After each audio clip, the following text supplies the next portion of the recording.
દેવભૂમિ દ્વારકા જિલ્લાના કલ્યાણપુર તાલુકાના લાંબા ગામમાં એક પરપ્રાંતીય યુવાનની હત્યાનો બનાવ બન્યો હોવાનું અને આ હત્યાનો આરોપી ઝડપાઈ ગયો હોવાનું જાહેર થયું છે। સમગ્ર મામલાની વિગત એવી છે કે 22 વર્ષનો સંતોષ કુમાર શિવશંકર ગ્વાલા અને મધ્યપ્રદેશના વતની તથા લાંબા ગામમાં વસવાટ કરતા રામનરેશ મોતીલાલ સાકેત નામના શખ્સ વચ્ચે પૈસાની લેતી દેતી મામલે બોલચાલ થઈ હતી। ત્યાર પછી સંતોષ કુમારનો મૃતદેહ લાંબા ગામના તળાવમાંથી મળી આવ્યો છે। આ બનાવના અનુસંધાને પોલીસમાં એવી વિગત ખુલી છે કે આરોપી રામનરેશે મૃતકના ભાઈ રામ શકલને એમ કહ્યું હતું કે તમારા ભાઈ સંતોષે તળાવમાં ભૂસકો માર્યો છે। જોકે બાદમાં રામનરેશે કબૂલ્યું હતું કે પોતે જ મૃતકને ધક્કો મારી તળાવમાં ફેંકી દીધો હતો। પોલીસે આ બાબતે ફાયર બ્રિગેડને જાણ કરતા ફાયર શાખાએ મૃતક સંતોષનો મૃતદેહ તળાવમાંથી શોધી કાઢ્યો હતો। પોલીસે મૃતકના ભાઈ રામ શકલની ફરિયાદના આધારે આરોપી રામનરેશને ઝડપી લીધો છે અને રિમાન્ડ મેળવવા માટે તજવીજ હાથ ધરી છે।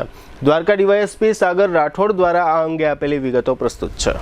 તાજેતરમાં જ દેવભૂમિ દ્વારકા જિલ્લાના કલ્યાણપુર પોલીસ સ્ટેશન ખાતે બીએનએસની કલમ 103 સબસેક્શન 1 તેમજ જીપી એક્ટ કલમ 135 સબસેક્શન 1 હેઠળ એક ગુનો નોંધવામાં આવેલો હતો, જે મર્ડરનો ઓફેન્સ છે।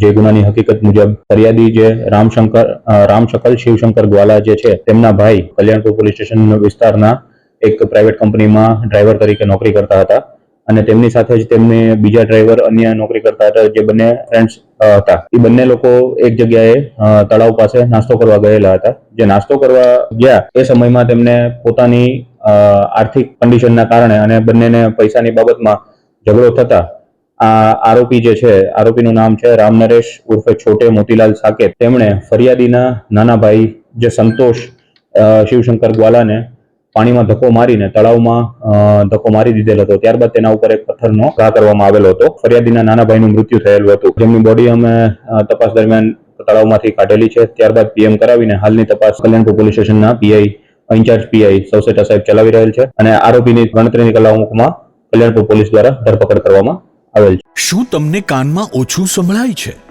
શું નાક બંધ રહે છે અથવા સાઇનસની તકલીફ છે? શું ગળામાં દુખાવો કે વારંવાર ઇન્ફેક્શન થાય છે? હવે ચિંતા છોડો, જામનગરમાં વિશ્વસનીય નામ માં ઈએનટી હોસ્પિટલ, અનુભવી ઈએનટી નિષ્ણાંત doctor Toral Patel MS ENT દ્વારા કાન, નાક અને ગળાની તમામ આધુનિક સારવાર એક જ સ્થળે। CO2 લેસરથી આધુનિક સારવાર, માઇક્રોસ્કોપિક કાનની સર્જરી, નાક અને સાઇનસની સર્જરી, ગળાની તમામ સારવાર, એલર્જી અને સ્નોરિંગની સારવાર, કાન, નાક, ગળા સંબંધિત તમામ સમસ્યાનું નિદાન, આધુનિક મશીનો અને નિષ્ણાંત સારવાર સાથે તમારા આરોગ્ય માટે વિશ્વાસનું કેન્દ્ર માં ઈએનટી હોસ્પિટલ, 7મો માળ, વાસાવીરા કોમ્પ્લેક્સ, સુમેર ક્લબ રોડ, મેટ્રોપોલિસ લેબોરેટરીની બાજુમાં, જામનગર। વધુ માહિતી માટે સંપર્ક કરો 8000 36363। માં ઈએનટી હોસ્પિટલ, કાન, નાક અને ગળાની સંપૂર્ણ કાળજી।